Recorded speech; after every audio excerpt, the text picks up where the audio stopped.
Bonne nouvelle de Jésus-Christ selon saint Jean.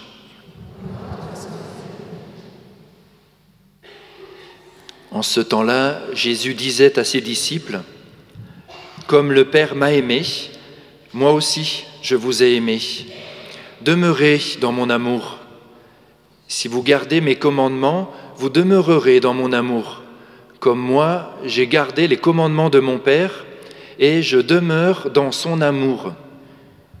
Je vous ai dit cela pour que ma joie soit en vous et que votre joie soit parfaite.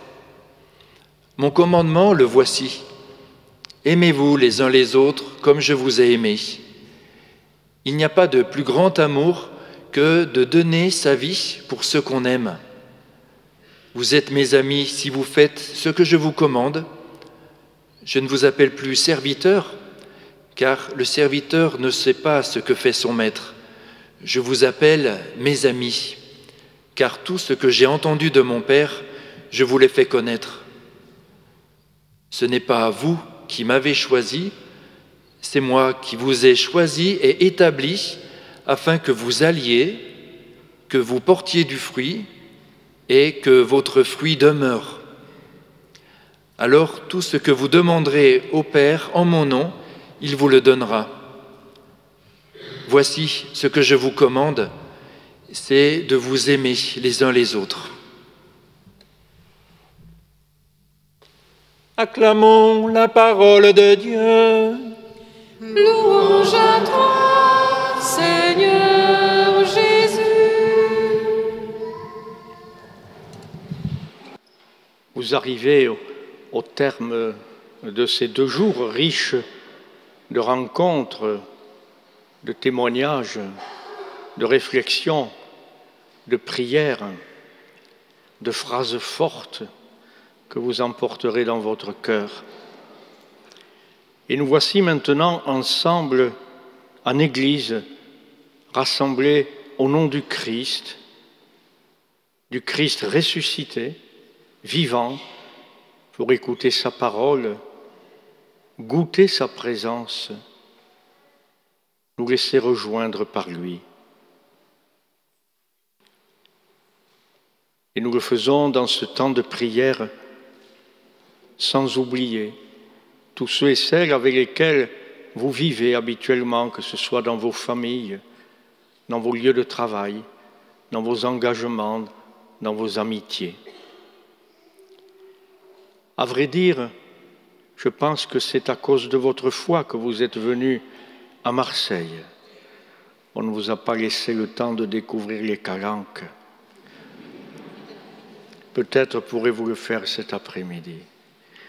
C'est beau, c'est très beau. Mais je pense que c'est aussi avec l'intention de rencontrer d'autres jeunes adultes chrétiens, désireux comme vous de discerner, à la lumière de la foi, les justes chemins de la suite du Christ dans le concret de vos vies. La parole de Dieu que nous recevons en ce dimanche avec toute l'Église peut rejoindre, me semble-t-il, votre réflexion. En tout cas, m'emparant du titre « Dieu, mon Job et moi », je me suis dit comment cette parole de Dieu peut aussi rejoindre ce questionnement. Je voudrais vous proposer, à partir des 3 textes, une piste de réflexion chaque fois.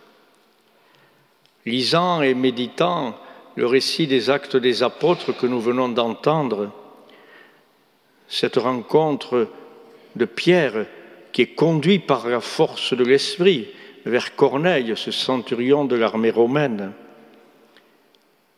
méditant cette page-là du début de la vie des premiers chrétiens,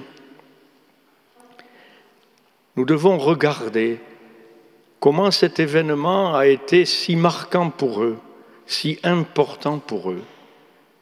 Jusque-là, ils n'étaient qu'entre des premiers chrétiens issus du judaïsme. Et voilà que le Seigneur conduit vers eux un centurion de l'armée romaine avec sa famille et tous les siens, parce que l'Esprit de Dieu est à l'œuvre en eux et que donc il faut les conduire et les ouvrir jusqu'au mystère de Dieu révélé en Christ.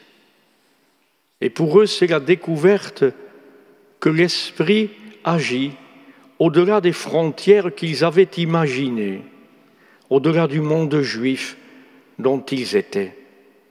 Et Pierre s'écrit cette belle phrase: Dieu est impartial.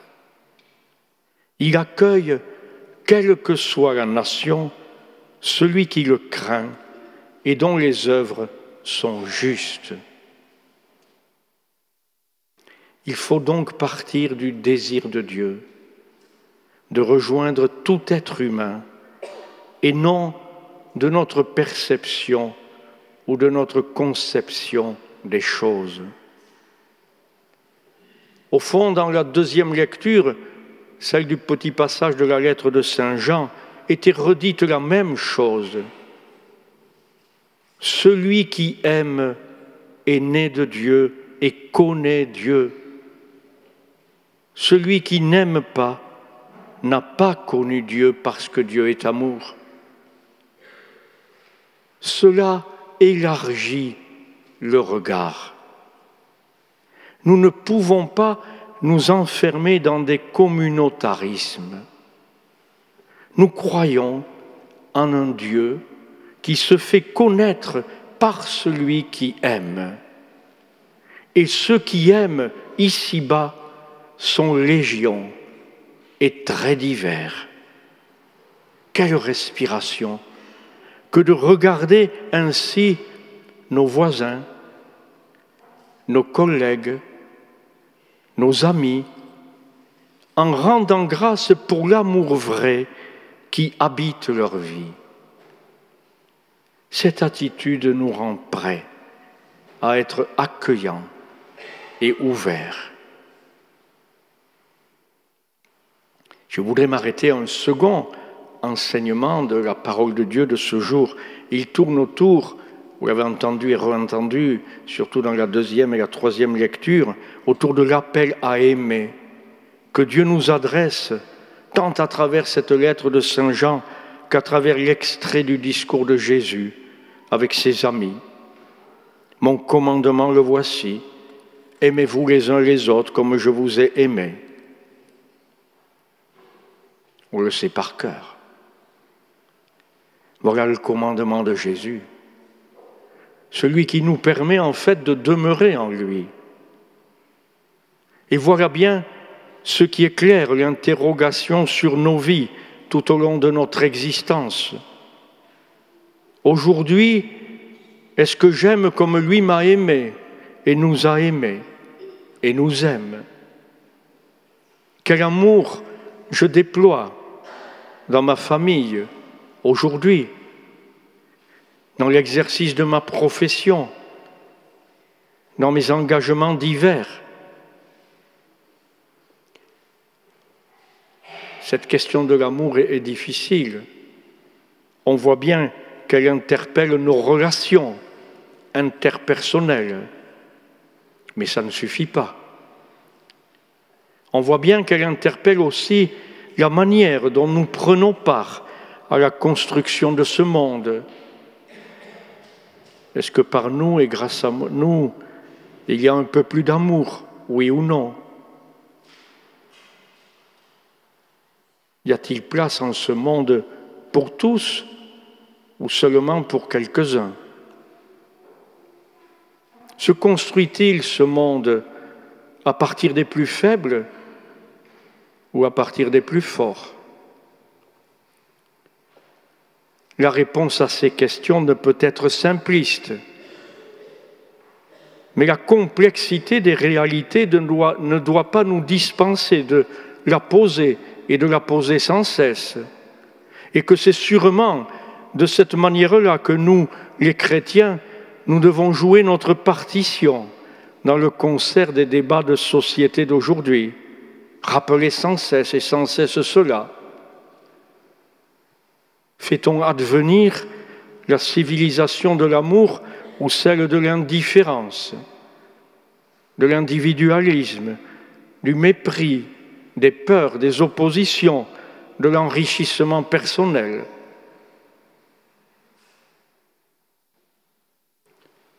Et j'en viens à la dernière réflexion, celle-là prise de l'évangile de ce jour, une réflexion tout à fait différente, intime, impressionnante, bouleversante si nous nous mettons à la croire. Écoutez-la de nouveau. Je vous appelle mes amis, car tout ce que j'ai entendu de mon Père, je vous l'ai fait connaître. C'est le modèle de l'amitié que Jésus a choisi pour dire à ses disciples la relation qu'il leur ouvre. Et n'est-ce pas vrai que c'est à nos amis que nous faisons connaître ce que nous avons de plus profond?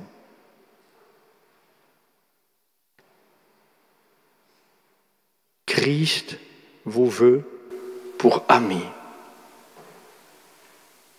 Christ veut vous confier ce qu'il a de plus cher, sa relation avec le Père.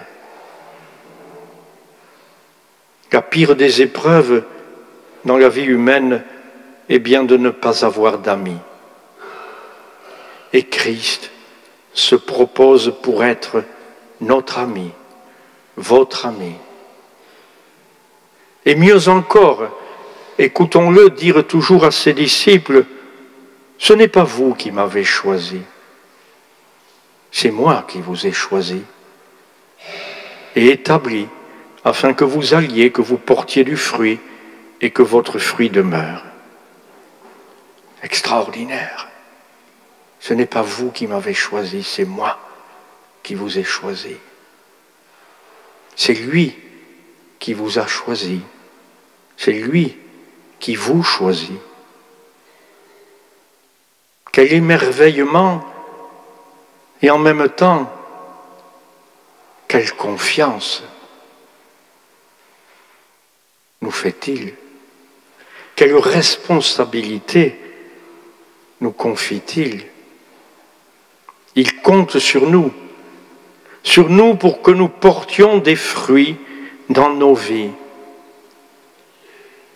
Et nous savons bien que le seul fruit que c'est reconnaître notre Dieu et que c'est récolter notre Dieu, c'est bien le fruit de l'amour que nous mettons dans nos vies. Et pour si peu qu'il en trouve, cela le réjouit. Cela gagne tout homme à lui. Et cela permet à tout homme de le reconnaître comme présent dans son existence. Il vous a choisi pour que vous portiez des fruits d'amour dans vos vies. Et pour que nous ne nous trompions pas, il nous a montré ce que cela veut dire. Il le rappelle encore dans ce passage. Il n'y a pas de plus grand amour que de donner sa vie pour ses amis.